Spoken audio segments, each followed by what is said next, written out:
Welcome back, season 2. Shred the lettuce by popular demand. Got the margarita from season 1 ready to rip, and it is July 4th, and we're gonna make America's favorite grilling pastime to start the season off: burgers. We happen to be down at the beach right now in the 252 down here at the beach house, and I got some Kobe beef. Probably not actual Kobe beef because that's super expensive, but that's all they had at the local grocery store. So we're gonna be making some burgers. We're gonna throw some hot dogs on because this is America. And we thought about making some fries, but we're gonna make some oven roasted fries because they're easy and they're a little bit healthier. So let's jump into cooking the potatoes first, getting them all broken down, show you how we do that so we can get the fries going. All right, so we're gonna go russet potato for the fries. You could do like a red potato or Yukon Gold, but I think they're a little too firm. These will actually get nice and crispy, and as it turns out, they come out of the dirt, so you need to wash them. So we take a little brush, just under some water, and you want to hit the skins really good, just to make sure that you're not prepping these potatoes with a bunch of dirt on them. So we'll hit 2 for us. You know, I would say 1 potato per person. If you're getting a russet is good. Anything more than that, you're probably feeding 3 to 4 people. It's just Kel and I. So this is how we do it. So the most important part of this is cutting these things up and down in a nice even section. So I would say if you looked at like your thumb sideways, you know, and maybe even like a fingernail, that's about as wide as we would ever want to go. Were you trying to flex the bicep there? My fault. No, just grabbing the knife. So we talked about this in season 1. It drives me crazy when people cut like this. It's kind of dangerous. So, you know, get the knife either up by the handle here or even hold it all the way up here. But just make sure that you don't do this and get your thumb down by the blade. All right? And one more thing, as we cut, we just need to make sure we're gentle in and then let the knife do the work to cut down. We don't want to get in there and saw, all right? Unless you're cutting bread with a serrated knife, that's not what we're doing. So I'm going to go in here, again, about a 1/2 inch. And it looks like that. So that's how wide it is. All right, that's how wide it is. And then we're gonna cut that vertically as well. Wow. So we're gonna come in here and we're gonna cut these in the same width as we did the length. And then we're just gonna go through each potato. We're gonna come down again, keep the hands out of the way. We're gonna cut nice even strips of that. We'll stack them up, we'll slice them up, and then we'll get them in some olive oil to get them ready for the pan. All right. We got our potatoes cut. So we're gonna go extra virgin olive oil. So, can I help you? Someone doesn't like tips from the cameraman. Well, first of all, I can guarantee you, if you were cooking this meal, you would not have washed the potatoes. You would have just put them in there, dirt and all. Well, why don't you tell people the only reason you know how to use a knife is because you chopped off your finger in college. As it turns out, you do not want to break down an onion with a butcher cleaver. You know, but hey. It's a learning process. That's why I'm here showing you how to cook so you don't cut your finger off with a butcher cleaver. All right, so we've got extra virgin olive oil because we need some type of a fat to get these things cooking. We've got a preheated oven at 400 degrees. And then I'm gonna put in a little bit of like an Italian seasoning. So we got some oregano, we got some thyme leaves. We made my mom buy these after they expired 17 years ago, like everybody's grandmother. So we got fresh spices. And that's it. We'll just give them a toss. And then these are going to go right on a aluminum lined sheet tray. And then we'll get these in a 400 degree oven. Cooking sheet. What's that? Not a sheet tray. It's a sheet tray. Cooking sheet. It's a cooking Baking sheet. It's a baking sheet. All right. Tomato. Now, when you do this, you want to spread these things out. This is pretty important. You want to spread these bad boys out so they get some surface contact with the actual pan and the aluminum. If you just stack these on top of each other, they're just going to steam. They're never going to actually get crispy, and it makes a big difference. So just make sure they're all evenly spread out. We'll pop in them in a 400 degree oven, and then we'll probably let them bake for like 30, 40 minutes, and we'll give them a flip halfway through until they just get nice and crispy. All right, fries are in the oven, so now it's on to the toppings. So for our burgers, we go lettuce or shreddus. If anybody's in Richmond, where we're from, the greatest burger in the world is probably Cobra Burger. Well, we're not from there, but we live there. Okay, well, we live there. Everybody knows we're from the 75. Okay. But we're going with shreddus. And I would say usually you want to make your burgers with iceberg lettuce because it's nice and crispy and crunchy. Is that funny? Iceberg? That's what I thought. So we're going romaine here. So we want to go nice and thin on the cut, all right? Nice and thin, and you want like long sheets of this. Do not cut your lettuce lengthwise like an animal. That's what you would do. You would definitely cut it lengthwise. Cut it across so that it just kind of sits right on top of your burger, and it's real nice. I'm just thinking about every time we go out to dinner and you say, "Can I have a salad with iceberg lettuce?" I never do that. I've never ordered an iceberg salad. It's ridiculous. All right, when you're prepping stuff too, just get some small bowls so you can keep everything nice and organized. Makes cooking a lot more enjoyable. So just don't leave the kitchen an absolute mess. All right. Kel has demanded that we have grilled onions, despite the fact that I don't want to grill them, but we're going to grill some onions. You're going to be grilling anyways. Well, no kidding. It's a grilling episode. Apologies for the shaky camera. I have a drink in one hand and I refuse to put it down. He's going to drink it all day long. All right, so cut your onion across here, and we're going to leave it in one big piece. If you break this thing up, it's going to fall through the grates. All right, so you need to make sure that this thing stays together. And then we'll put this on a separate sheet tray from your burgers, trying to keep the raw ingredients separate from the beef. All right, a little bit of olive oil, a little bit of salt, and that's gonna go right on the fire here in a little bit. Now, to finish with, we've got American cheese. Okay, don't try to get fancy and use some expensive cheese. You have to use American cheese. Kraft. What? Singles. Kraft singles, yeah, you gotta use Kraft singles. There is no other cheese for a burger. We've got Nathan hot dogs, again, 4th of July, this is America. And then we have pattied out like a pound of that beef. Don't use anything less than, 85 or 80% lean meat to fat. If you use like 90 to 95% lean meat, there's just not enough fat to make a good burger at all. So get something that's got some fat in it and try to find the best quality beef that you can, maybe some grass-fed beef, and try to find it from a farm somewhere around you if possible, or not us, and just get it from your grocery store. I'm gonna go salt and pepper on both sides. Usually like kosher salt, but this is what we got down here. So a little bit of pepper on top.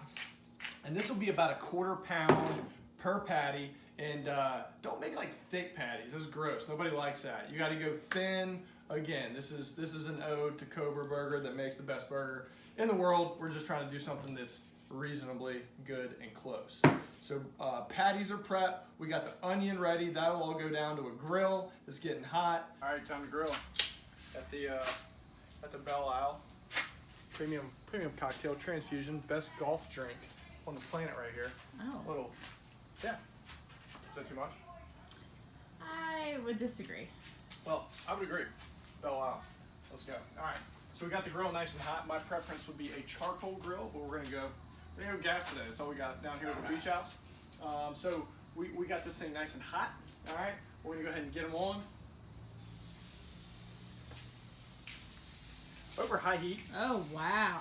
Sizzle. Sizzle. You got that sizzle? Is that a sound effect?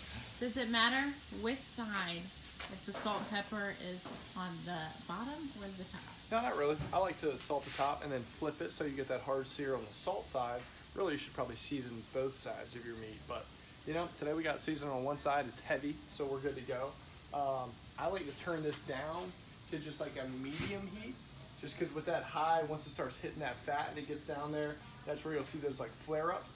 So when you're grilling, don't leave it. Just keep an eye on things. If you want to sear really hard at first, keep the grill open.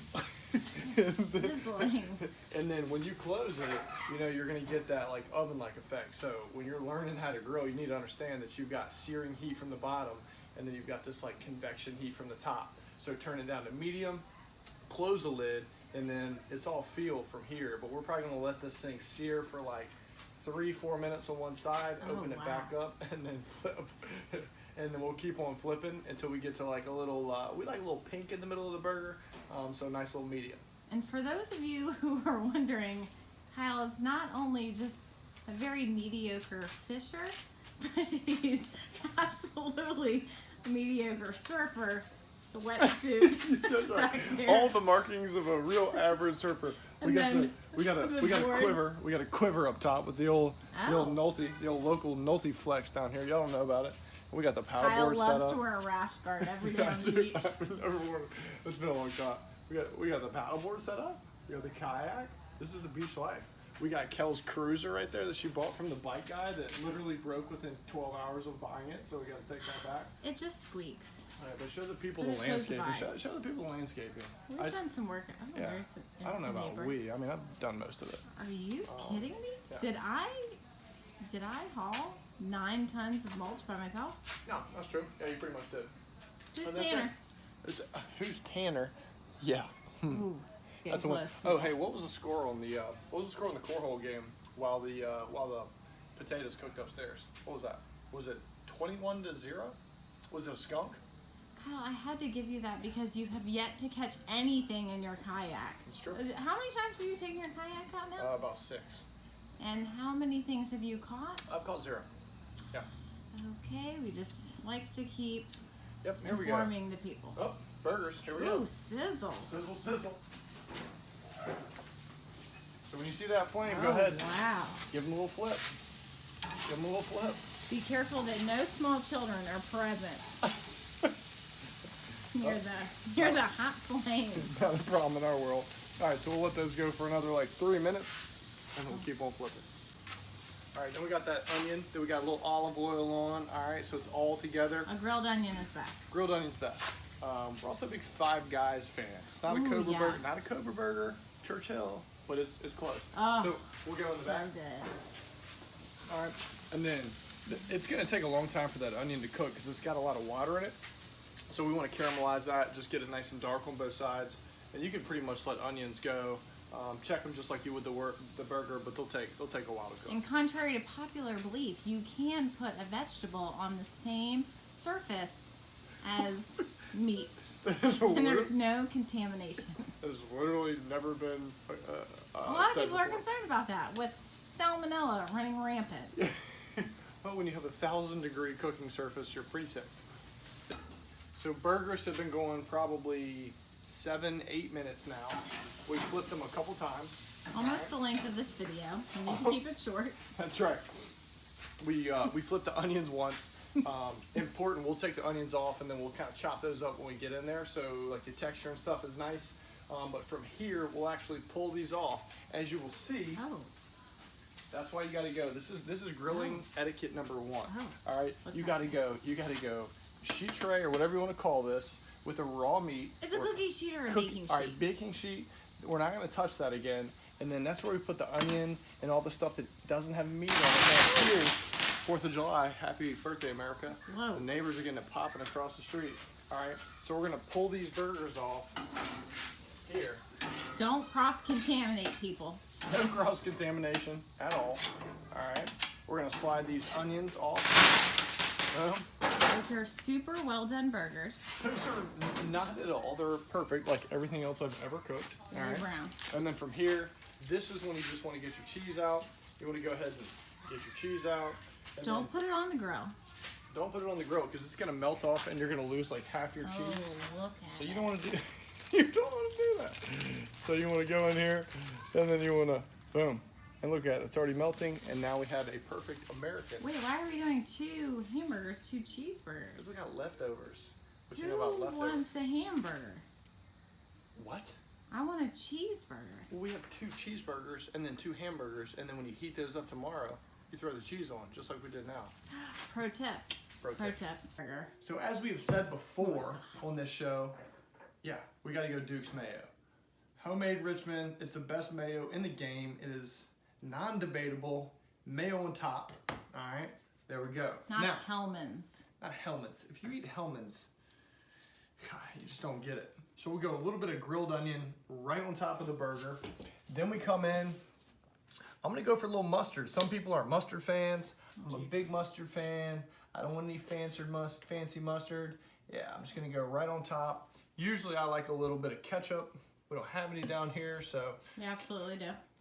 No, we don't. So ketchup's out. That's fine. It's in sure. the fridge, but- Yeah. Okay. Yep. Sure. We'll put that on later. We're gonna go in with a little bit of shreddus here. All right. So we've got a little shreddus on top. I'm gonna put the thinnest little bit of tomato on top of there. Boom. And then I'm good to go.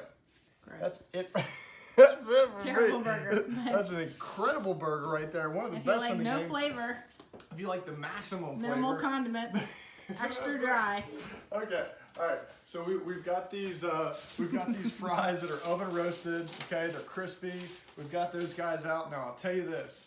I know we put a little bit of salt on those when we were roasting them up, but it's almost never enough just because these things really soak up a lot of that salt, and they just need to be heavily seasoned. That's why everybody that enjoys fries likes a nice salty fry. So go ahead and get those in a bowl. We'll go back in with this weird cracked salt situation. I'm gonna go in with just a touch more pepper, not a lot. We'll give that a little toss, all right? And then we're gonna go in with a little bit of this mythical ketchup to finish, all right? We absolutely have ketchup. Yeah, sure. So that's what we're working with there. We've got the most American burger of all time, all right? We got some nice Wow. oven roasted Photographs, fries, wow. all right? For any of our athletes that are out there looking to pack on calories, this is a great meal. These fries go a long way. They're super easy to make, all right? And they'll keep really well in the fridge, and you can just heat those up meal after meal. This is it. Yeah, we're gonna give it a taste. Yep, take a bite. Yeah. Show the people. Non-ketchup burger. Look at that. Extreme well done. Look at that. A little bit of pink in there. What are you, Guy Fieri? Don't you dare. Don't you dare. Tridal. I got burger in my nose, Oh yeah. Alright. Perfectly cooked, all American burger. Got a nice little fry with a nice little ketchup dipping sauce. We bought Chick-fil-A sauce for this purpose. We also did buy some Chick-fil-A sauce. So use whatever sauce you want. Sometimes we'll take a little bit of mayo, mix in a little bit of sriracha, a very simple spicy mayo dipping sauce. It's perfect. So go out there, let's celebrate America. Get yourself some nice beef. Let's make a perfect hamburger. Let's cook some nice oven roasted fries. And let's get after it. Shred the Lettuce, Season 2. Stay tuned for more. Congrats, you took us to Flavor Town. Peace.